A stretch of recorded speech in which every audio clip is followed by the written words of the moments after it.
क्यों सही? अरे बोलो, जवाब दो।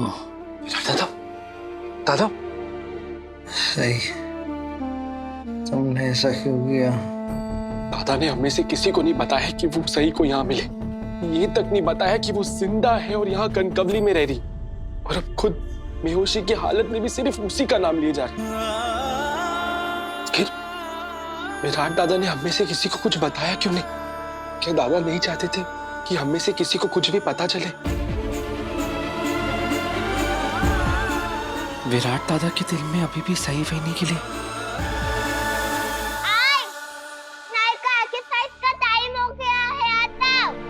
हाँ बेटा आई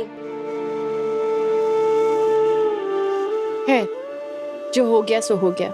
मुझे विनायक को कुछ एक्सरसाइजेस करवानी है, वो करवा के मैं चली जाऊंगी। सही, मुझे पता नहीं तुम मेरी बात का कभी यकीन करोगी या नहीं, लेकिन सच में मैं तुम्हें देखकर बहुत खुश हुई हूँ। और तुम्हारी बेटी सवी, वो बहुत ही प्यारी है। लेकिन एक बात पूछनी थी तुमसे, सम्राट और तुम्हारे आभा का कातिल जगताप यहाँ क्या कर रहा है? और वो तुम्हारी बेटी के साथ ऐसे अपनों जैसा बर्ताव क्यों कर रहा था? मैंने आपसे सवाल किया कि आप विराट की पत्नी कैसे बनी? नहीं ना? इसलिए मुझसे भी कोई भी सवाल करने का आपको कोई हक नहीं है। और प्लीज मेरी जिंदगी में दखल मत दीजिए मिसेस विराट जवान। लेकिन तुम मुझसे जो भी सवाल पूछना चाहो, मैं उसका जवाब देने के लिए तैयार हूँ। मुझे आपसे कोई सवाल पूछना ही नहीं है।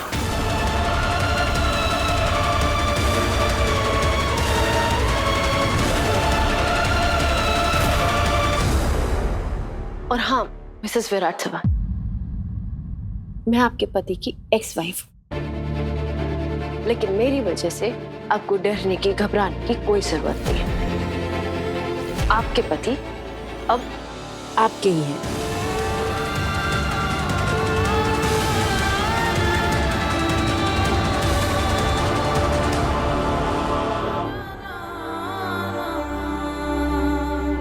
हाँ पत्र लिखा, विराट कैसा है? वो ठीक तो है ना? आई, विराट को गोली लगी थी। वो विनायक के डॉक्टर आंटी और सभी की मदद करने गए थे, तो उसी में ये सब। लेकिन अभी वो खतरे से बाहर है और घबराने वाली कोई बात नहीं है। बस अभी पूरी तरह से उन्हें होश नहीं आया है। एक बार विराट को होश आ जाए, हमारी आपस में बात हो जाए, उसी के बाद सब पता चल पाएगा कि सब ठीक है या नहीं। देखो पत्रलेखा, चिंता करने की कोई बात नहीं है। अगर जरूरत है तो हम भी वहाँ आ जाएंगे। हाँ। पत्रलेखा, हम सब वहाँ आ रहे हैं। ओमी, गाड़ी निकालो। मैं आप दोनों का सामान पैक करती हूँ। लो कर लो। नहीं नहीं नहीं, आप लोग अभी यहाँ मत आइए। क्यों? हम लोग क्यों नहीं आ सकते? मुझे विराट को देखना है। पत्रलेखा बेटा, अकेले कैसे संभालोगी सब? हम लोग आ जाएंगे तो तुम्हारी हिम्मत बढ़ेगी। बाबा आप ठीक कह रहे हैं, लेकिन यहाँ पर मैंने और मोहित ने सब कुछ संभाल लिया है। और वैसे भी यहाँ पर कुछ ज्यादा मेडिकल सुविधाएं नहीं है। मैं और मोहित विराट को लेकर नागपुर आ ही रहे हैं, तो आप लोग यहाँ पर इतनी दूर आके क्या करेंगे? अरे लेकिन विनायक कैसा है? वो ठीक है बुआ, और मेरे पास ही है। आप लोग प्लीज यहाँ पर मत आइए। हाँ हाँ ठीक है पत्रलेखा, तुम अगर कहती हो तो हम लोग नहीं आएंगे, लेकिन बेटा विराट का ध्यान रखना और बार बार हमें फोन करती रहना। जी। पत्रलेखा, बहुत अच्छा हो गया कि तुम वहाँ चली गई, नहीं तो हमें ये सारी चीजें कैसे पता चलती? और हमारा वीनू इतना छोटा है, कैसे संभालता अपने बाबा को? पत्रलेखा, तुम्हें तो उस डॉक्टर का शुक्रिया अदा करना चाहिए। आज उन्हीं की वजह से हमारा विराट खतरे से बाहर आ गया। वैसे कौन है ये डॉक्टर? क्या नाम है उनका?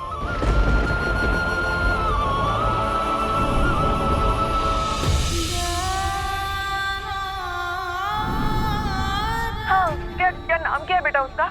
मुझे उनसे बात करनी है। उन्होंने मेरे विराट की जान बचाई है, उन्हें धन्यवाद देना है मुझे।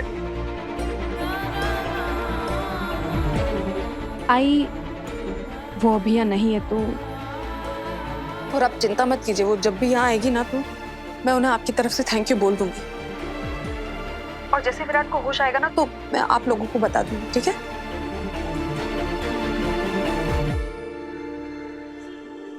वहीनी, काय झालं? आई का फोन था। पता है, लेकिन वहीनी आपने उन सबको सच क्यों नहीं बताया कि सही वहीनी जिंदा है और विराट दादा का इलाज करने वाली डॉक्टर कोई और नहीं बल्कि वही। मुझे लगता है हमें सबको सच बता देना चाहिए। मैं अभी फोन कर रहा हूँ। नहीं मोहित, नहीं नहीं, अभी इन सब चीजों के लिए सही वक्त नहीं है। पहले घर वाले विराट की इस हालत को लेकर इतना परेशान है और जब उन्हें सही के बारे में पता चलेगा तो पता नहीं कैसे ही बर्ताव करेंगे। लेकिन बहनी, हमें एक ना एक दिन तो उन सबको सच बताना पड़ेगा ना। हम इतनी बड़ी बात उनसे कैसे छुपा सकते हैं कि सही वही जिंदा है। लेकिन मोहित, मैं सबसे पहले इस बारे में विराट से बात करना चाहती हूँ। उससे पूछना चाहती हूँ कि यहाँ पहुंचते ही जब उसे पता चल गया था तो उसने मुझसे ये बात छुपाई क्यों? कोई ना कोई तो वजह जरूर होगी, इसलिए जब तक मैं विराट से बात नहीं कर लेती। मैं किसी और से इस बारे में कोई बात नहीं करना चाहती और मैं उम्मीद करती हूँ कि तुम भी किसी से कुछ नहीं कहोगे। ठीक है बहनी, जब तक आप नहीं बोलेंगी मैं किसी से कुछ नहीं बोलूंगा। लेकिन पता नहीं क्यों मेरे मन में ना एक अजीब सा डर है, कहीं ये सारी बातें हमारी जिंदगी में कोई नया तूफान ना ले आए।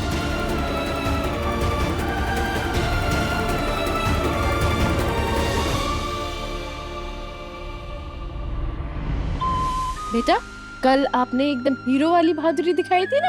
आपने अपने बाबा को गाड़ी में बैठाने में हमारी मदद करी।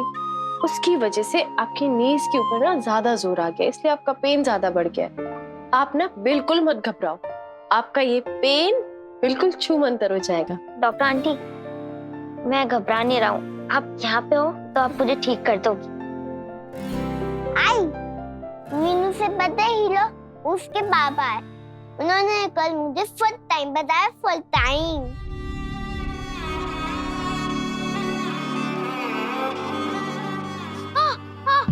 क्यों बेटा?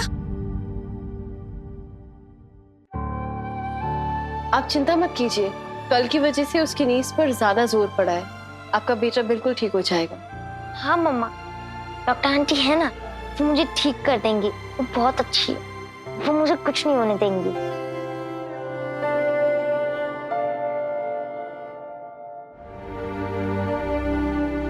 आंटी आप टेंशन मत लो, आप देखना चुटकी बताते ही उफ़ो में तो चुटकी ही नहीं बचती।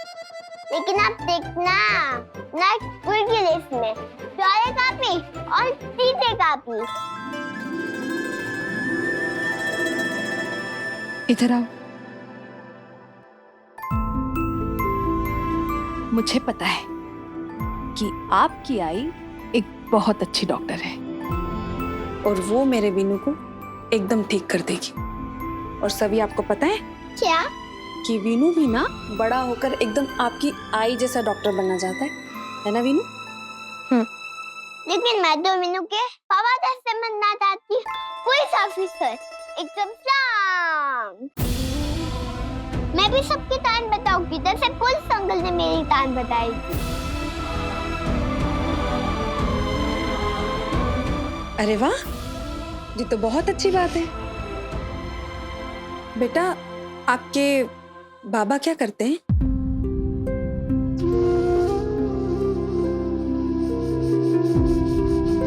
पता नहीं, वो हमारे साथ नहीं रहते।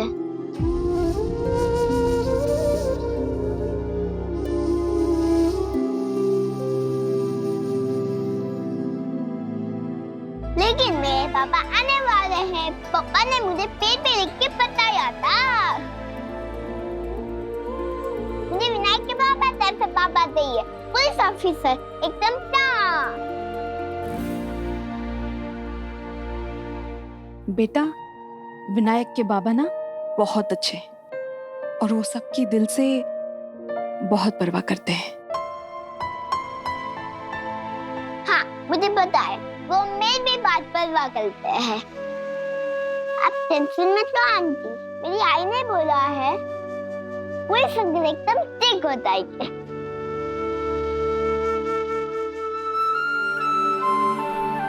तुम्हारी बच्ची वाकई में बहुत प्यारी है। सही विनायक बेटा, आपका ये सेशन पूरा हो गया है। मैंने जो भी एक्सरसाइज आपको बताई है अभी करवाई है, आप दोबारा अच्छे से करना और लेप भी लगा लेना। आपके बेटे का दर्द कम हो जाएगा। सभी बेटा घर चले। हाय, लेकिन अभी तो पापा को होश भी नहीं आया और आप लोग जा रहे हो। कोई बात नहीं बेटा, हम है ना यहाँ पे, हम बाबा का ध्यान रख लेंगे। अभी डॉक्टर आंटी को भी थोड़ा आराम करने दो, उन्हें घर जाने दो, ठीक है? इस गांव में कोई और डॉक्टर नहीं है, इसलिए इंजेक्शन लगाने के लिए और दोबारा चेकअप करने के लिए मैं आऊंगी। और वो कोई इमरजेंसी हो तो? विनायक के पास मेरा फोन नंबर है। चले सभी? हाय। हाँ वहीनी, आपने जो दवाइयाँ बोली थी वो मैंने लेकर दादा के रूम में रखवा दी। आप प्लीज डॉक्टर से बोल दीजिए कि वो दादा को जाके चेक कर ले एक बार।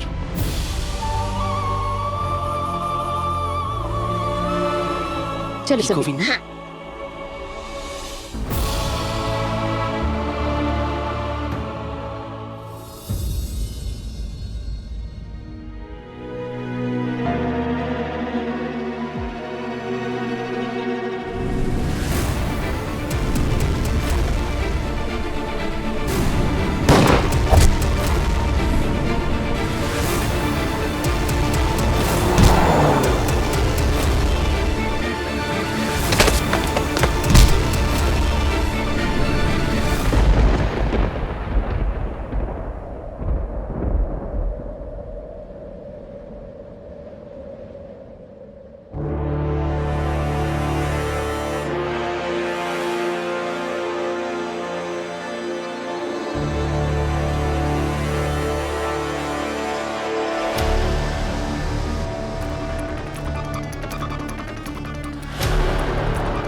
तेरे को जो लग रहा है ना जिंदगी के प्लेटफॉर्म पे चौहान तेरा इंतजार कर रहा है, वैसा कुछ नहीं।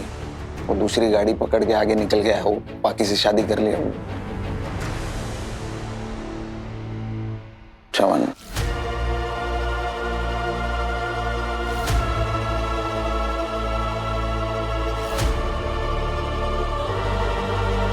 आप यहाँ क्या कर रहे हैं? आपको आराम की जरूरत है।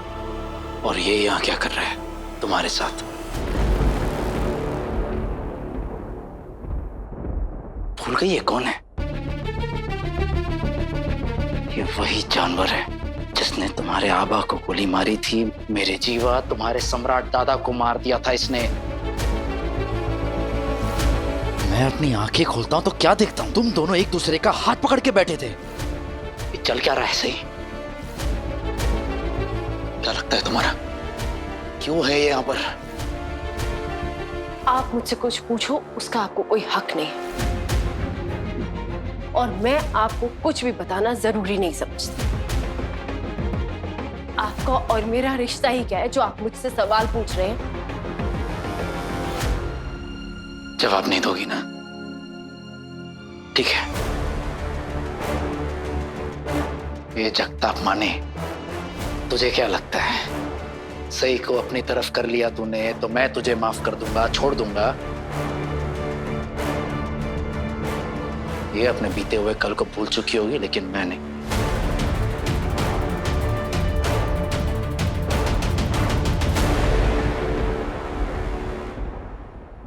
अरे ए भाई चौहान वो विराट, ये आप क्या कर रहे हो? बंदूक नीचे करो विराट। सही है ना? ये अपने आबा के हत्यारे, मेरे जीवा के हत्यारे को माफ कर सकती है, लेकिन मैं नहीं। ए भाई मैं वो पहले जैसा जगताप नहीं रहा। नीचे करना है, लग जाएगा ना भाई, नीचे करना है।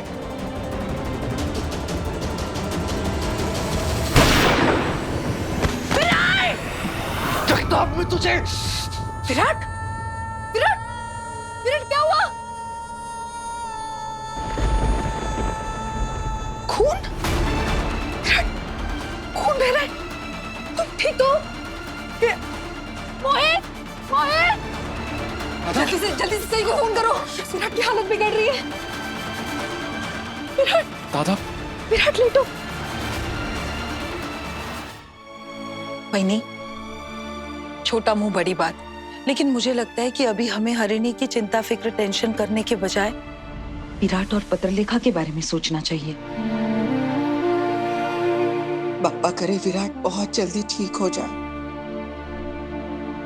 अरे मी विसरलीच, इस सब उथल पुथल में हम सब भूल गए कि पत्रलेखा का वाढ दिवस, जन्मदिन, बर्थडे आने वाला है। Oh my God, सोनाली वहीनी, आप 1 मिनट में समझदारी और 1 मिनट में बेवकूफी की बात कैसे कर सकती हैं?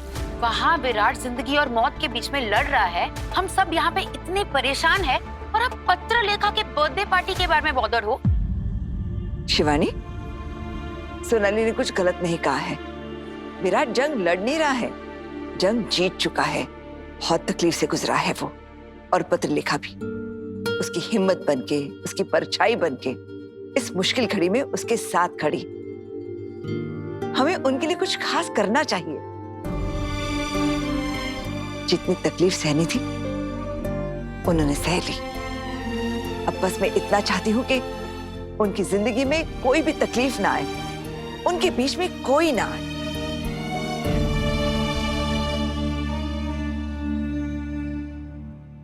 विराट, बस थोड़ी देर और, डॉक्टर आती होंगी।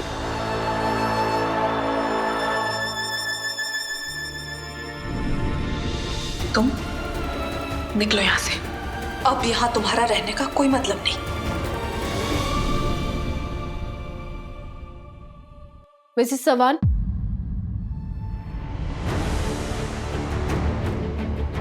सही, पता नहीं विराट को अचानक से क्या हुआ है। वो झटके से उठा और उसके जख्म से खून बहने लगा। आप प्लीज साइड हटिए, मुझे चेकअप करने दीजिए। आप प्लीज लेटे रहिए।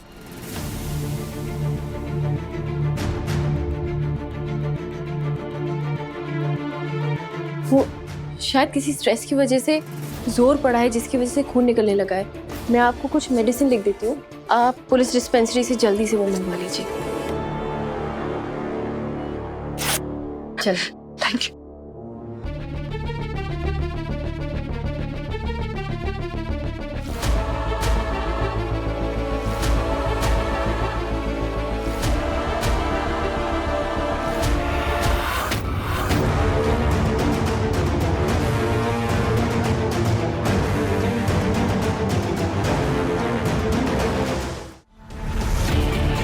विराट, विराट छोड़ो। जगताप ने तुम्हारा हाथ क्यों पकड़ा हुआ था?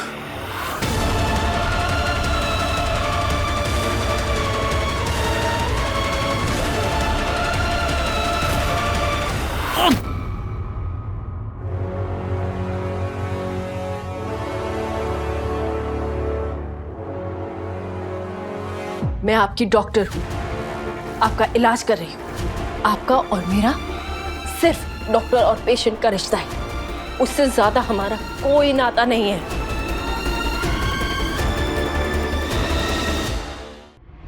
आपको मुझसे कोई और सवाल पूछने का हक नहीं है, सिवाय अपने इलाज के। कब तक मेरे सवालों का जवाब नहीं दोगी तुम? कब तक? कभी नहीं। क्यों? मेरे सवालों का जवाब क्यों नहीं दे सकती हो तुम? क्योंकि मैं आपसे कोई सवाल नहीं कर रही हूँ। क्या मैंने आपसे पूछा कि आपने पत्रलेखा से शादी क्यों की? क्या मैंने आपसे पूछा कि विनायक किसका बेटा है? नहीं ना? लेकिन ये मेरे सवाल का जवाब नहीं है। पत्रलेखा से शादी क्यों की, विनायक कौन है, ये सब बहुत लंबी कहानी है। तुम ये जवाब देकर मेरे सवाल से भाग नहीं सकती हो। तुम्हें बताना ही पड़ेगा कि तुम उस जगताप के साथ क्या कर रही हो, वो यहाँ क्या कर रहा है।